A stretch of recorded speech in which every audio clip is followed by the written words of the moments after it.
Давайте посмотрим на таблицу, в которой представлен список товаров. У меня эта таблица есть. Вам, чтобы повторять действия вместе со мной, нужно ввести эти данные самостоятельно или скачать таблицу. В модуле 5 есть ссылка на список товаров. Как видим, в электронной таблице есть все необходимые данные, но таблица в целом трудно воспринимается. Текст в некоторых ячейках не помещается, нет границ ячеек, не выделены заголовки таблицы. Сейчас все исправим. Для начала научимся изменять размер столбцов и строк. Для увеличения ширины столбца нужно поместить курсор между заголовками столбцов и переместить границу в нужное место. Если нужно, чтобы ширина столбца выровнялась по максимальной длине текста, необходимо осуществить двойной щелчок на границе столбцов. А если мы хотим выровнять все столбцы по содержимому, нужно выделить содержимое листа. Для этого нужно поместить курсор в кнопку, которая находится на пересечении заголовков столбцов и заголовков строк. Теперь произведем двойной щелчок на границе любых столбцов. Аналогично можем выровнять высоту строк.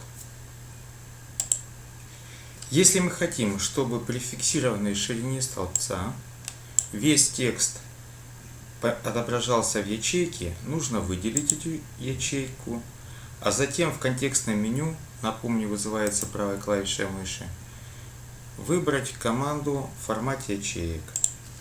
В окне в формате ячеек нужно открыть вкладку выравнивания и активировать опцию «Переносить по словам».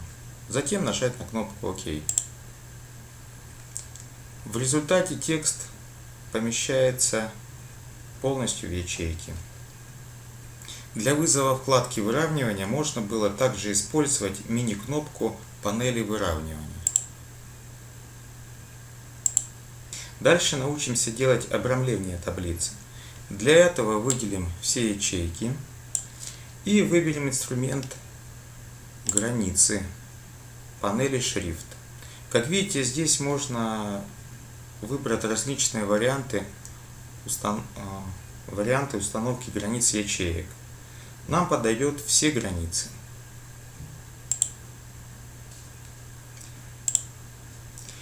Если мы хотим изменить параметры линии, то на панели границы нужно выбрать команду «Другие границы». Здесь можно установить тип линий отдельно для внешних и для внутренних границ, а также изменить цвет линий. Иногда требуется объединить ячейки, например, чтобы выделить строку заголовка таблицы. Для объединения ячеек их нужно выделить и в контекстном меню выбрать команду «Формат ячеек». Дальше нужно перейти на вкладку «Выравнивание» и в блоке отображения активировать опцию объединения ячеек. Дальше можно выровнять текст по центру и нажать на кнопку «Ок». Кстати, если бы мы воспользовались кнопкой «Объединить и поместить в центре», мы бы сэкономили время. Следует сказать, что объединять ячейки не всегда правильно. Эта операция оправдана, если вы готовите таблицы для визуального просмотра или для печати. Но если вы планируете использовать таблицу как базу данных и будете выполнять операции сортировки, фильтрации, делать сводные таблицы, то ни в коем случае не стоит объединять ячейки таблицы. Теперь научимся изменять параметры шрифта. Например, сделаем текст заголовка таблицы и заголовка столбцов более крупными и изменим его начертание. Действие ничем не отличается от текстового редактора Word. Выделяем нужный текст и меняем параметры. То же самое делаем для заголовка столбцов нашей таблицы.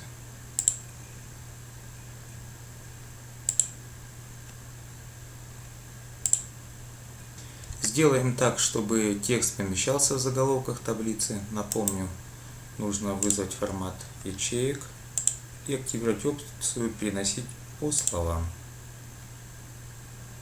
Дальше научимся менять фон ячеек. Для этого нужно выделить эти ячейки и на панели инструмента выбрать кнопка «Цвет заливки». Остается выбрать только цвет заливки. Повторим для других строк.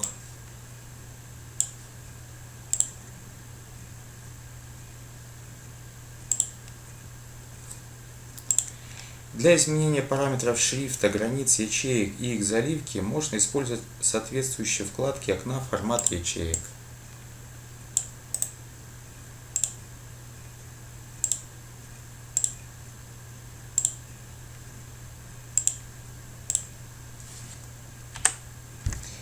Давайте теперь изменим выравнивание ячеек. Давайте теперь изменим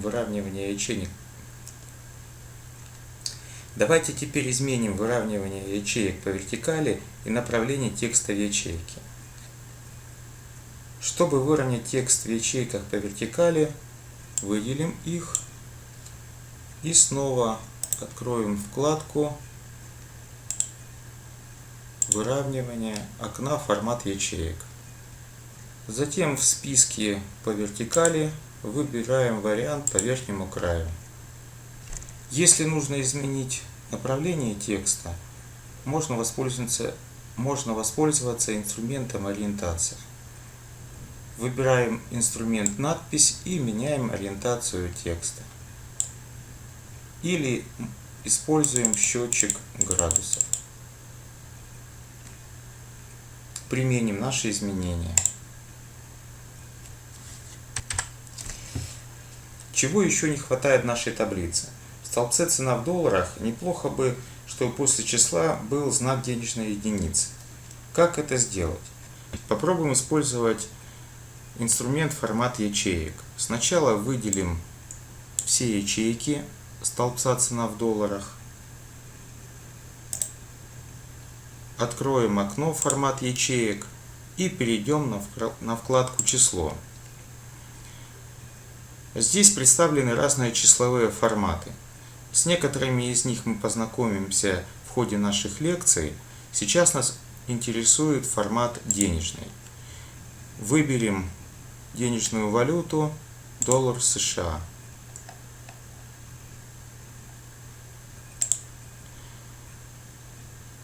Здесь же можно установить число десятичных знаков после запятой.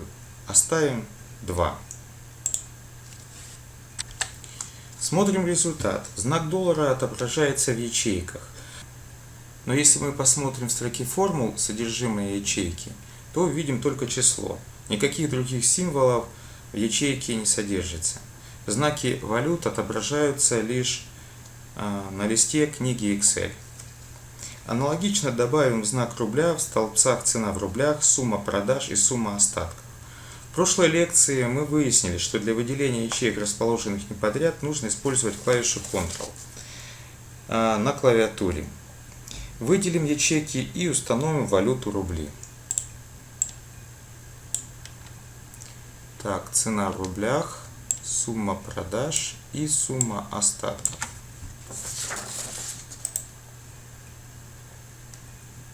Снова вызываем формат ячеек, окно. Выбираем денежный, рубли. Окей. В столбце скидка установит формат процентный.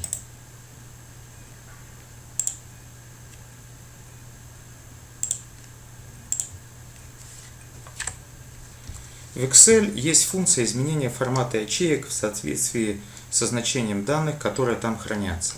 Этот способ форматирования называется условное форматирование. Для примера сделаем выделение стоимости товара в долларах, если размер будет превышать $300. Для этого выделим ячейки, где хранятся стоимость в долларах. И на панели «Главное» выберем инструмент «Условное форматирование». Выбираем верхнюю команду «Правило выделения ячеек». Нам подойдет правило «Больше».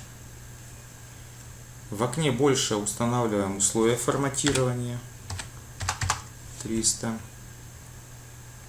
Дальше мы можем изменить параметры форматирования, выбрав один из предложенных форматов, либо настроить пользовательский формат. Остановимся на первом предложенном формате. Как видим, условное форматирование работает. В этой лекции мы с вами научились оформлять таблицы в Excel, менять параметры ячеек. Спасибо за внимание. В следующей лекции мы научимся работать с формулой.